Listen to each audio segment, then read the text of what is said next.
From Hollywood, it's time now for Edmund O'Brien as... Johnny Dollar. Philip Martin, Johnny, I've got a job for you. Fine. What is it? Mr. Carl Baskerville is insured with us. I've heard the name. Retired, wealthy. That's the best way. His brother is the beneficiary. Baskerville called us a little while ago and said he wanted the money to go to a charity in case of his death. What made him change his mind? He thinks his brother's out to kill him. Oh, that's charming. What do you want me to do? He's insured for $500,000, Johnny. You just made me a bodyguard. At least until we found out how true Baskerville's story is. We did some checking. 6 years ago, he sent his brother William to prison for absconding with company funds. William was released from state prison a week ago. Oh, yeah. That's where I've heard the name. I remember the case. Now, it's a strange setup. Sends his brother to jail, names him as beneficiary, wants it changed because he says his brother's going to kill him. Cain and Abel really started something, didn't they?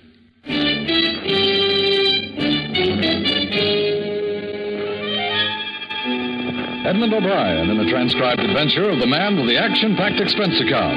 America's fabulous freelance insurance investigator. Yours truly, Johnny Dollar.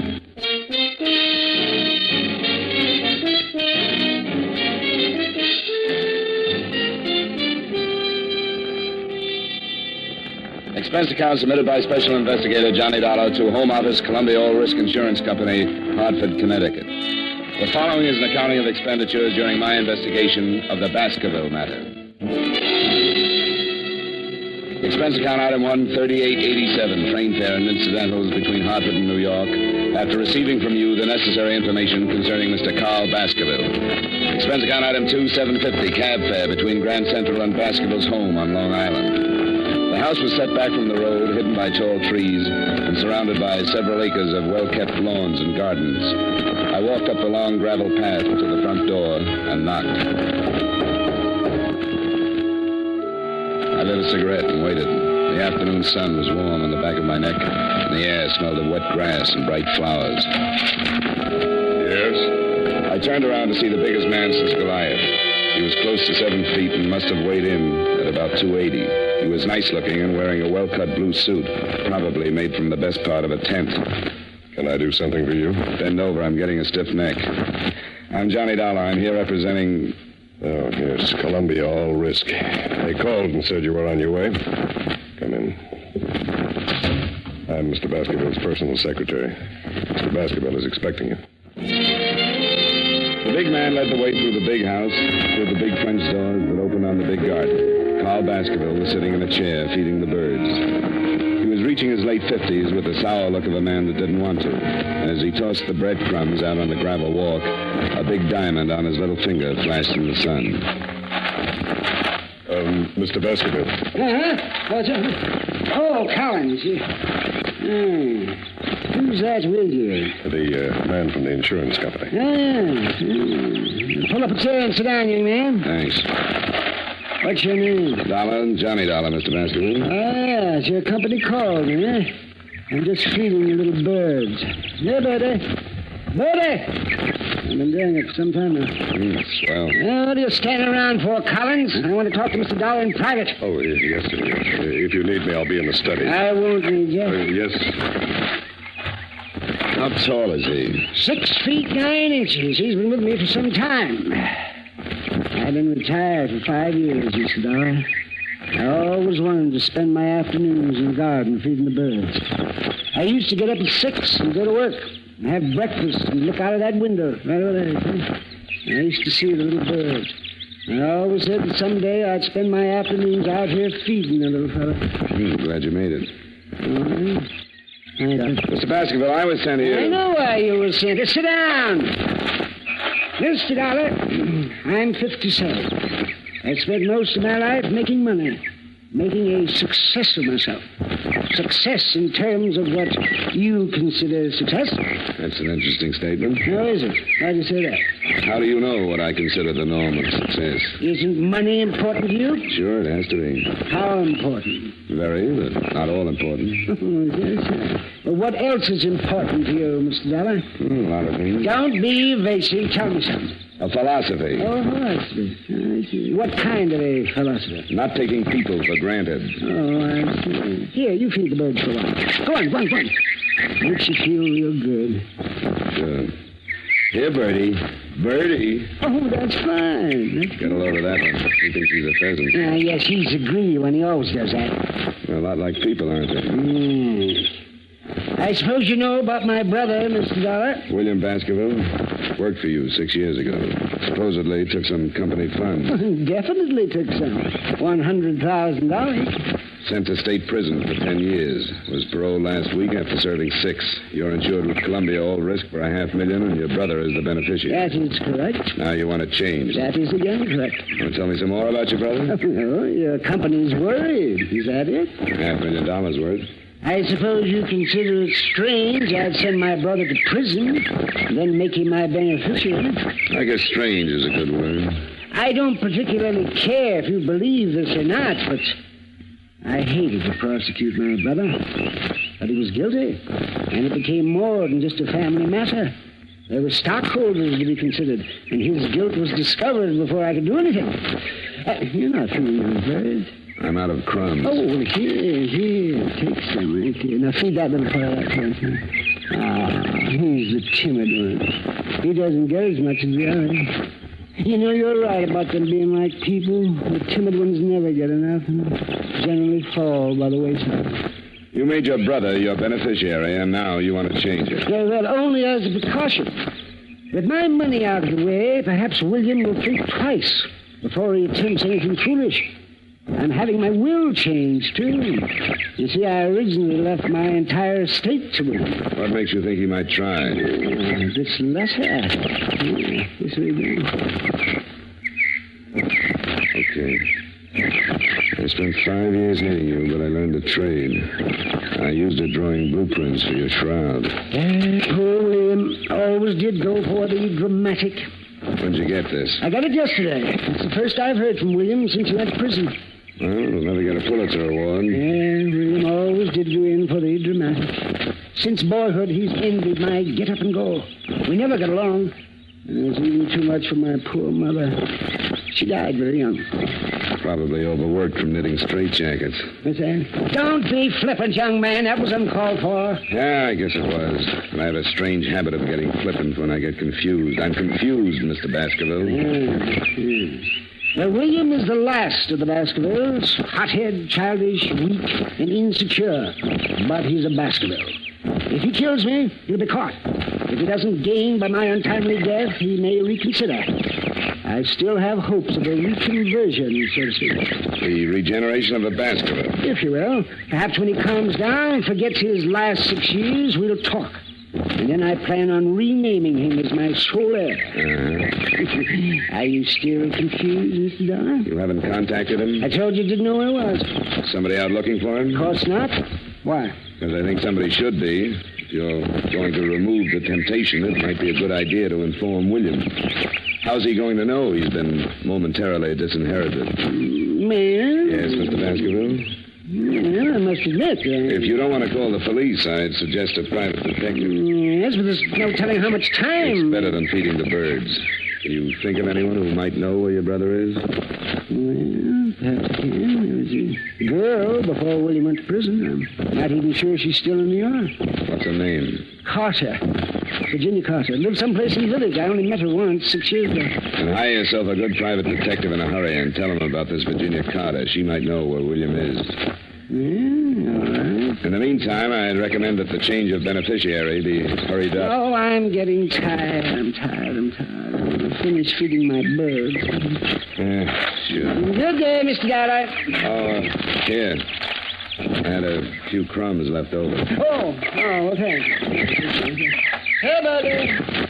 Birdy! Hey, Birdy. I left him sitting with his friends. He'd have one good deed to take along with him. I went back through the French doors and started back through the house. I got as far as the hallway.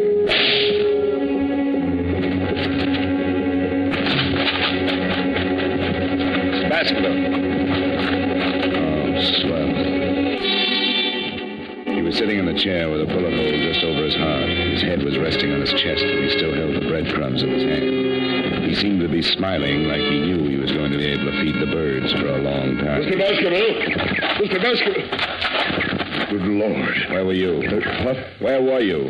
In the library. I heard the shot. I saw William. Where? Over there at the far end of the garden. He had a gun. He turned and ran. Let's call homicide.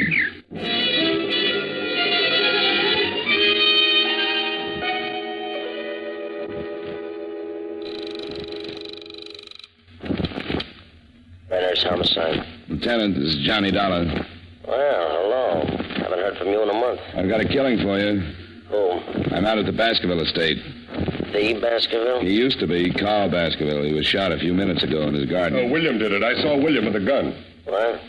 Baskerville's secretary says he saw William Baskerville with a gun. The brother? The one who just got out of state? That's right. I'm here because Carl thought William was going to kill him. He showed me a letter. Holy... A letter?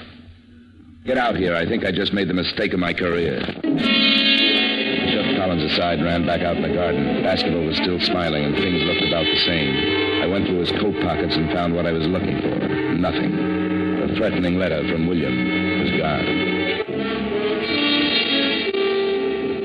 I went back in the library faster than I'd come out. I remembered what Baskerville had said about a girl named Carter. I grabbed a phone book on a wild hunch and started looking up the Carters in Greenwich. Only one Virginia in that part of town, so I said a quiet prayer to the gods that be, envisioned my employer's reaction when they found out their investigator had been on hand when they lost a cool $500,000, and called a cab in the hopes that I might at least save half a face. I told Collins not to touch anything and to wait for Lieutenant Brenner's. Expense account item 3. $8.75 cab fare to Greenwich Village. It was a long shot, but it could be the same girl that had known Martin. I went up the stairs of an old brownstone and knocked on the door. When it finally opened, I got the quickest scalding in history. She was wearing something thin enough to make a silkworm hang himself. Yes? I bet you had a hard time finding something to wear in July. I'm not cold-blooded. What's on your mind? I'd like to know about William Baskerville. Oh, that one. I haven't seen him in years. Maybe you've got a picture of him? I've got lots of pictures. There might be one of William somewhere. Well, let's look through the whole flock. I've got lots of time. Before I let you in, you'd better tell me your name. I don't want you to steal anything from me. Honey, if anybody stole anything from you, they'd get their fingers burned off at the elbows. Come in. She opened the door and led me into the living room, sat down. The shades were drawn, and I had a hard time finding the couch. Oh. Pardon me, I'm flying blind You here. must have studied Braille. Well, how do we look at the pictures? With a magic lantern? I thought maybe you wanted to relax a minute. Put something in a glass. I'll cool down. I don't drink. Never keep the stuff around. Doesn't leave you much of a field. What do you major in? Cigarettes. Have one? Yeah, I haven't got a match. just hold on to it. It'll light up. I think I'd better get the pictures. I'll be right back. I get lonesome in the dark. I'll just be a second. Turn on the radio. Where is it? By your elbow. Oh. That's nice. Picked it out myself. You can start with these. If William isn't in this file, I've got lots more. You're not in a hurry, are you? Not a bit. Good. This might run into overtime.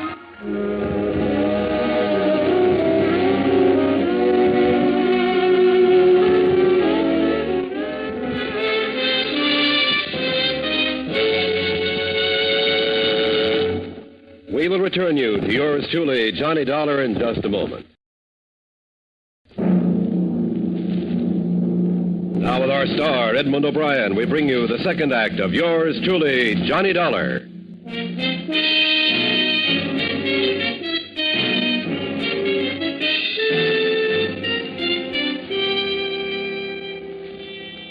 Virginia Carter wasn't worried about working late. There was only one trouble with the job. It was tough keeping my mind on two things at once. It was like trying to read a mail order catalog in front of a blast furnace. She sat close to me and handed me one picture at a time, describing each guy in the photographs. I'd seen draft boards with smaller clientele. Several times she stopped and looked at one of the pictures, smiled, and passed the guy to me. I was going to mention an old snapshot I had of myself when she tapped one of the collection with a polished fingernail. William Baskerville. Here he is.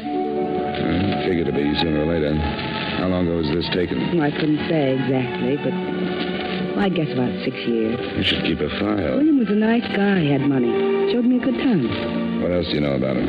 He has a brother with a checking account at Fort Knox. William have any unusual habits? A few. They wouldn't help you find him. Well... Oh, I remember something. He used to play the saxophone. Hobby? No, not exactly. He played around town with several small bands. He used to pick me up after work, and we'd go to a dive someplace, and he'd sit in. He loved it. He was a nut on jazz. You make money at it? I guess so. Before he went to work for his brother. I don't think his brother liked him playing the sax. Okay, honey, thanks. I'll stop around again sometime. Take a look at your parlor. I'll spin a nice, soft web. All right if I take William with me? Not if you bring a picture back to yourself. Maybe I'll just bring a camera. You can take it yourself. Good. That's why I keep the room so dark. I hated to leave, but my hair was already curly enough. She had given me one lead. William was a musician of sorts, and sometimes he made money at it. I started across the street to catch another cab, and I was halfway there when I heard the car. It was an old trick. You drive by fast, open your door, and if anyone is in the way, he winds up with a face full of automobile. I ducked in a hurry.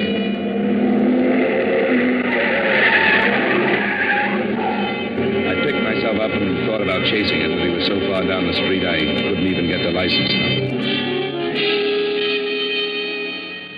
Expense account item 4, $3.35. Another cab to local 802 of the Musicians Union.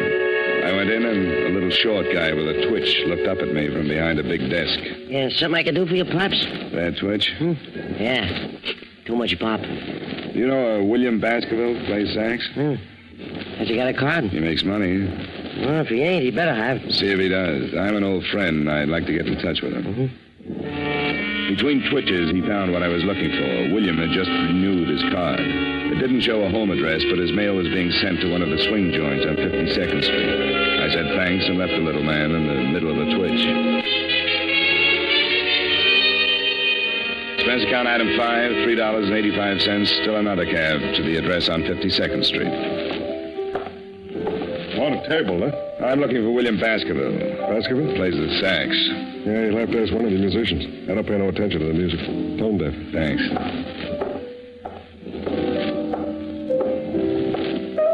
Can I bother you for a minute? No, but you can talk to me. Move and lean on the piano.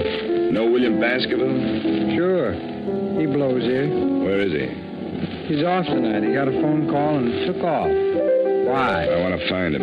He took off. He left rehearsal and just took off. Was he headed someplace? Sure. Everybody's headed someplace. You can't go nowhere without heading someplace. I never quite looked at it that way. What time did he leave? About 4:30. What do you want Willie for? I got a message for him. You a cop? What makes you think so? I don't think so. I was just asking. I just thought maybe. Not for sure. What? What do you mean, what? How do you feel? Oh, the end. Sometime when I got the patience, I'll tell you all about it, but don't bug me now, though. Here's 5. Come down and tell me where William Baskerville lives. I'll take the 5, but I'm staying right where I am. I like you. I may cry. You're putting me on now. And you've got my 5. 5? Oh, yeah. What did it buy you? An address. Crazy. I want William Baskerville. Okay, I can't make this much longer anyway. 69 East 12th Street. Thanks. Solid.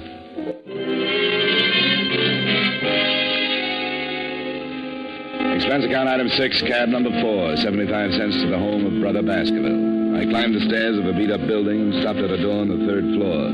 According to the landlord, Brother Baskerville's room was on the other side.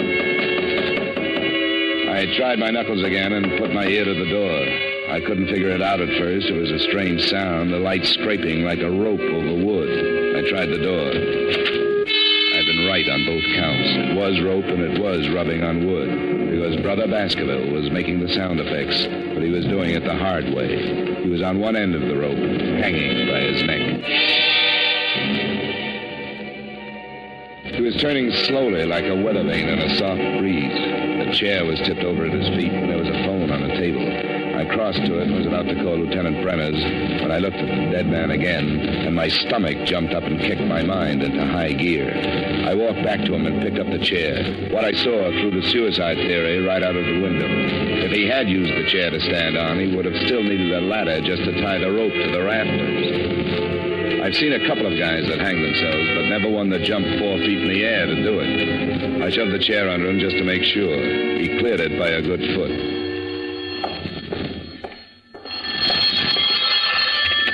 Hello? Hello, William? He's tied up right now. Who is this? Hello, who is this? Sometimes you get lucky. A guy would have to be congenitally deaf to Miss Virginia Carter's lovely voice.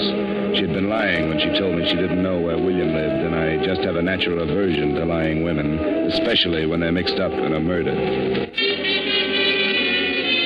You guessed it. Expense account item 7, cab fare, $1.55 back to Greenwich in Virginia Carter's darkroom.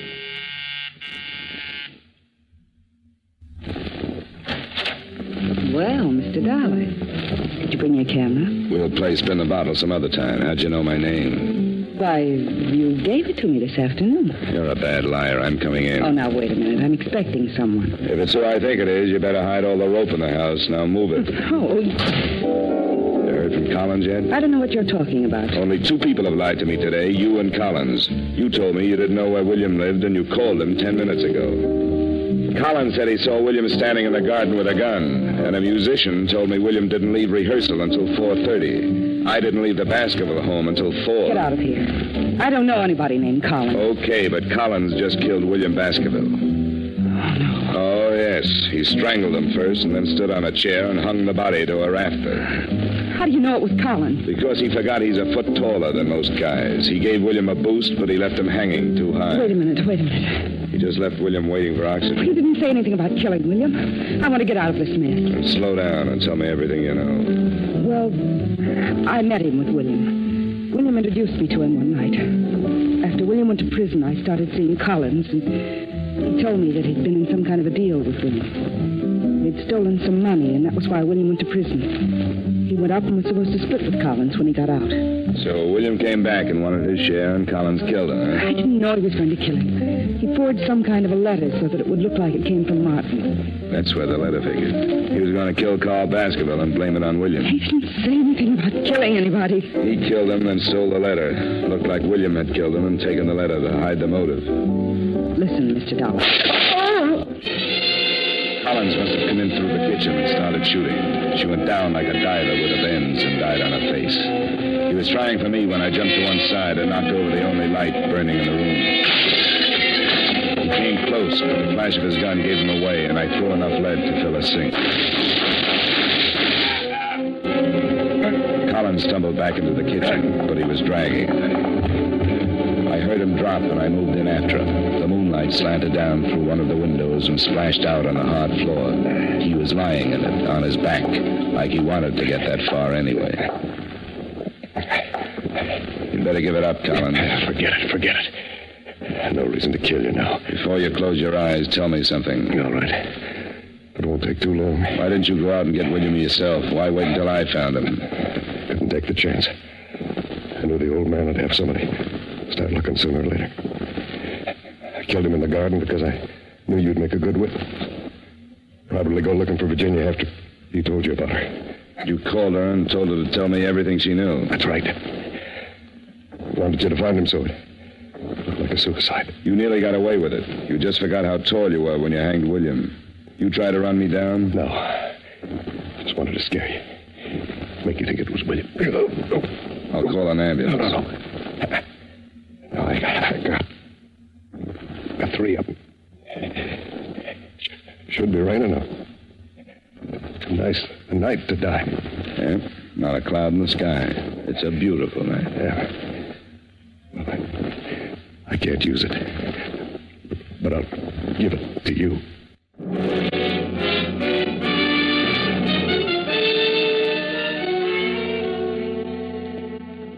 I called Brenner's, and he came over with his boys and cleaned it up. Virginia, the girl with the rogues gallery, was dead, and Collins wasn't long catching up. It was pretty simple. Collins and young Baskerville had taken $100,000 from the brothers' company, and William was caught. He did 6 years, knowing that when he got out, there would be $50,000 waiting. In the meantime, Collins had his girl, and enough time to think that $100,000 was better if it wasn't split in the middle. Collins framed William with a letter and then started killing.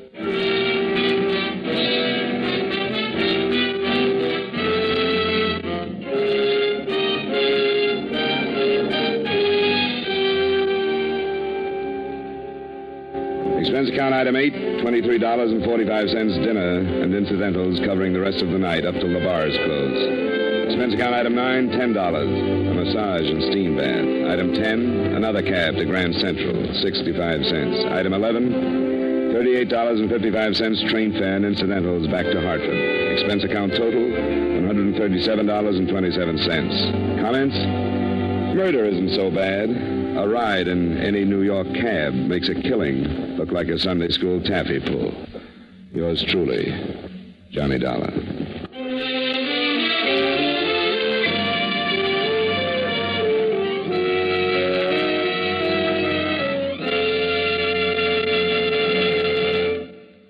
Yours truly, Johnny Dollar, stars Edmund O'Brien in the title role and was written by Blake Edwards with music by Wilbur Hatch. Featured in tonight's cast were Stacey Harris, Bill Boucher, Howard McNear, Sidney Miller, and Virginia Gregg. Yours truly, Johnny Dollar, is transcribed in Hollywood by Jaime Del Valle.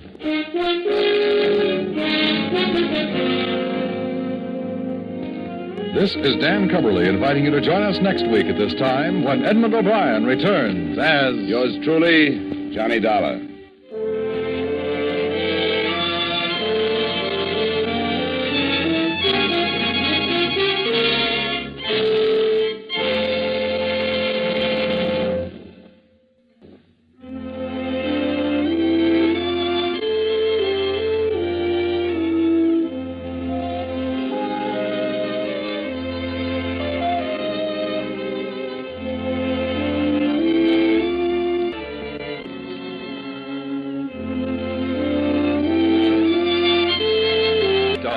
CBS Radio Network.